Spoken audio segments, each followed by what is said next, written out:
Just give me one day and I'm already making videos again. That's so funny. Yesterday I'm like, I'm done making videos, but what I realized is that I just really haven't had a lot to say about my cancer process. So now I do. I met with the medical oncologist that I have in locally where I live, and the topic was tamoxifen, because that is the hormone suppression drug that somebody would take who's considered premenopausal, which I am, even though my last period was last June, which is when chemo started, and now it's May, so I'm coming up on a year of having no menstrual cycle.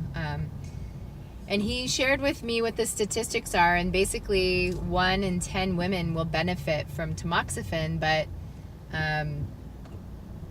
I won't know unless I do it. And some of the side effects are, God, these side effects are such a bitch. I mean, already this process of going through cancer treatment, one of the things I didn't know was how aged I would feel, how aged I would look through the process. I mean, I am 44, turning 45, but there's definitely like the skin tone, the skin wrinkles, I think the skin is really one of the biggest like aging kind of results that happen, and taking these hormone suppression drugs makes that worse. So woohoo, it's hard, you know. And I tell people, if you're watching this or you're thinking like, oh well, at least you're alive, because people say that and people think that, it's really short-sighted thinking, because usually only somebody who's not going through cancer treatment would think that and would say that. So you know, you really don't know how things will go for you until you find yourself in that position. So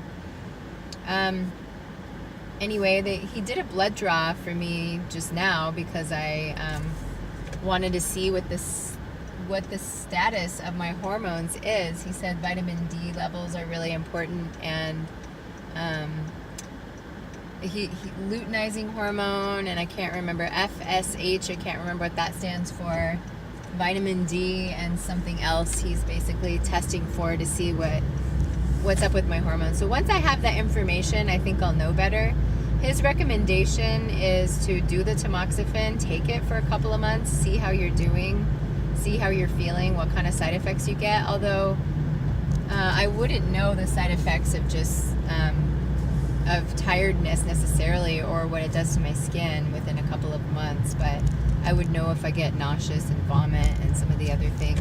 There can be some really strong side effects that women have. So I'm going to make an appointment to speak to the gynecological oncologist, because I saw him about a year ago, and I had a cyst on my ovary, and it kind of came and went pretty quickly, so I didn't need to worry about that. But I want to speak to him a little bit more about having my ovaries, not having my ovaries, my hormones.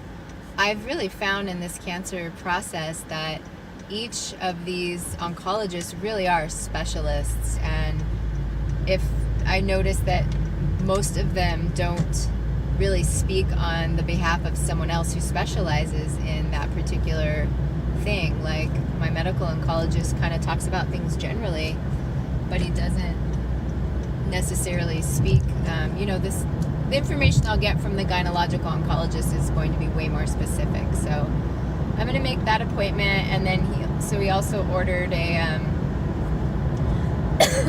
event monitor for me for my heart, because I've never had any problems with my heart whatsoever. I started Herceptin about, I would say, 15 months ago, and so I completed taking it more than that, probably more like 17. I stopped taking it after a year, which is the standard protocol,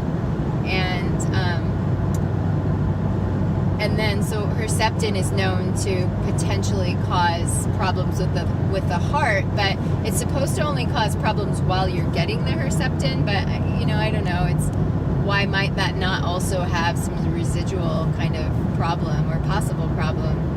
And then I did radiation, of course, and the cancer was on the left side, on my heart side, and I started getting a little bit of these little kind of heart palpitations or aberrations, whatever you want to call them. they were just this like 2 to 3 second maximum event, I could hardly articulate what was happening because it happened so quickly that, you know, I don't know what it was. And the radiation oncologist was trying to like nail me down on exactly what was happening. And I'm like, you know, I can't really tell you because it's happened so quickly. So anyway, they're ordering for me an event monitor, which I think he said is not a day's event. It won't monitor me for a day, 24 hours. It'll monitor me for a week. So we'll see what comes of that. And then from there, they could give me a cardiology referral because, yeah, I haven't ever had any problems with my heart. And given that I've had a few things happen since the start of radiation, I'm not convinced, you know, as much as they try to, I'm not convinced there's not a problem or it's a potential problem. Let's see. I did the breath holds. Oh, darn. This is what happens when I make a video while I'm driving, even though I don't really look at the camera as I got off at the wrong exit. Even though I did the breath hold and they take precautions and they don't radiate straight through the heart like they used to. I don't know how many years ago that was, but my radiation oncologist said that that's what they used to do. You know, there's still scatter there's still radiation that gets to the heart, it gets to the lung, it gets to the bones. It does come into contact with things in the area of radiation. So, yeah, anyway, I want to get my heart checked out. Having a healthy heart is really important. So that's what came up today. We'll see what happens after that. So much for me not making videos. I don't think I could ever stop, but I mean, maybe I will, who knows. But I really have just gotten a little bit more into doing some of the little 60-second Instagram updates and some other things, these kind of long drawn-out videos. I'm less inclined to do, but I know that there are a few women who watch regularly and do benefit, so I don't want to stop that for people, even if it's 2 people who get any benefit from it. So anyway, I'm sure I'll make more videos, but thanks for listening to this one.